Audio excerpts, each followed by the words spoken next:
Hello, I'm Veronica, I'm a teacher. Do you like films? I adore them. Yesterday, I watched the film with my favorite actress Charlize Theron called Mad Max: Fury Road. It was captivating. Did you watch it?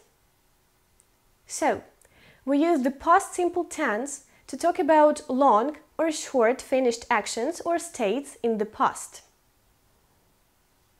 Pay attention. We divide verbs into regular and irregular. For regular verbs, we add ending ed. For example, clean, cleaned, work, worked. For irregular verbs, we need the second form of irregular verb list. For example, go, went, fly, flew.